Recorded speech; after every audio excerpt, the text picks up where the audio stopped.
Social మీడియాలో ఆడబిడ్డలపై అసభ్య పోస్టులు పెట్టిన, వ్యక్తిత్వ హననం చేసిన అదే వారికి చివరి రోజు అవుతుందని ఏపీ ముఖ్యమంత్రి చంద్రబాబు హెచ్చరించారు. తప్పులు చేసే వారి పట్ల చెండ శాసనుడిగా ఉంటారని తేల్చి చెప్పారు. ఏలూరు జిల్లా ఐరిపల్లి మండలం వడ్లమానులో బీసీ వర్గాలతో నిర్వహించిన ప్రజావేదికలో సీఎం మాట్లాడారు. తప్పు చేసిన వారిని శిక్షించే బాధ్యత రాష్ట్ర ప్రభుత్వంపై ఉందన్నారు. బీసీల కోసం ఒక ప్రణాళిక తీసుకొచ్చాం, ఉప ప్రణాళిక తీసుకొచ్చాం. ఎస్సీలకు సబ్ ప్లాన్ ఉంది, ఎస్టీలకు సబ్ ప్లాన్ ఉంది.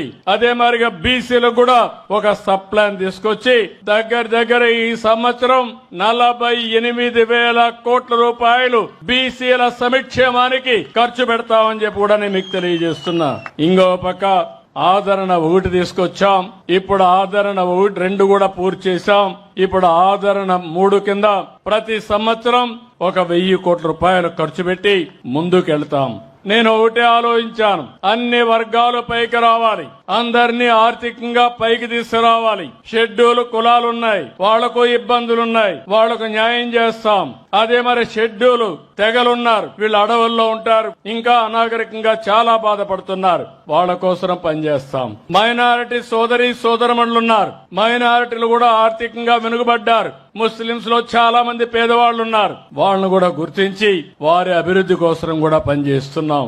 అదే సమయంలో వెనుకబడిన వర్గాలను చూస్తే ఈ రోజు మీరు కుల వృత్తులు పోయినాయి, చేతి వృత్తులు దెబ్బతింటున్నాయి. అందుకే నేను ఆలోచిస్తున్నా, మీ ఆదాయాన్ని పెంచడానికి ప్రత్యేకమైన కార్యక్రమాలకి శ్రీకారం చుట్టాం. స్వర్ణకారుల కోసం ప్రత్యేకమైన కార్పొరేషన్ ఏర్పాటు చేశాను. ఇంకో పక్క మీరు చూస్తే కల్లు గీత కార్మికులకి మద్యం షాపుల్లో 10% రిజర్వేషన్లు చేసి 50% వాళ్ళు ఫీజులు కట్టి తద్వారా వచ్చిన డబ్బులు వాళ్ళు ఖర్చు పెట్టుకునే విధంగా వాళ్ళకి ఎక్కువ ఆదాయం వచ్చే విధంగా ఏర్పాటు చేశాం.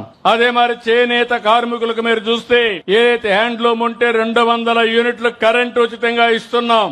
పవర్ లూమ్స్ ఉంటే 500 యూనిట్ల కరెంటు ఉచితంగా ఇస్తున్నాం. ఇంకో పక్కన ఎవరైతే చేనేత బట్టలు నేస్తే జీఎస్టీ కూడా రాయితీ చేశాం. ఇవన్నిటికి కూడా 896 కోట్ల రూపాయలు సబ్సిడీకి కేటాయించాం. ఈ రోజు వెనుకబడిన వర్గాలు ఎవరన్నా ఇల్లు కట్టుకుంటే అదనంగా 50,000 రూపాయలు వాళ్ళకి సబ్సిడీ ఇస్తున్నామని చెప్పి కూడా నేను మీకు తెలియజేస్తున్నా. ఎవరైనా మీరు ఎస్సీలున్నారు, 1 పైసా ఖర్చు లేకుండా సూర్యఘర్ మీద వాళ్లకు ఉచితంగా సోలార్ ప్యానెల్స్ పెట్టే ఏర్పాటు చేస్తున్నాం. అంటే మీరు 1 పైసా పెట్టక్కర్లేదు, 200 యూనిట్లు ఉచితంగా కరెంటు ప్రస్తుతం ఇస్తున్నాం.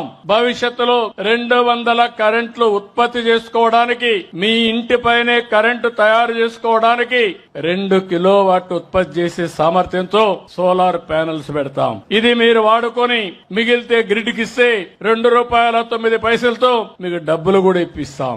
ఒకవేళ పగటిపూట కరెంటు ఉత్పత్తి చేసి రాత్రిలో మళ్లీ కరెంటు కావాలంటే గ్రిడ్కి ఇచ్చి మళ్ళా రాత్రి తీసుకునే అవకాశం ఉంటుంది. బీసీలకైతే 2 కిలోవాట్లయితే 60,000, అదనంగా 20,000 రూపాయలు సబ్సిడీ. 3 కిలోవాట్లయితే 98,000 రూపాయలు సబ్సిడీతో వాళ్ళని ఆదుకునే బాధ్యత ఈ ప్రభుత్వం తీసుకున్నా. వాళ్ళు కూడా ముందుకొచ్చి ఇంటిపైనే కరెంటు ఉత్పత్తి చేసుకోవాల్సిందిగా కోరుతున్నా.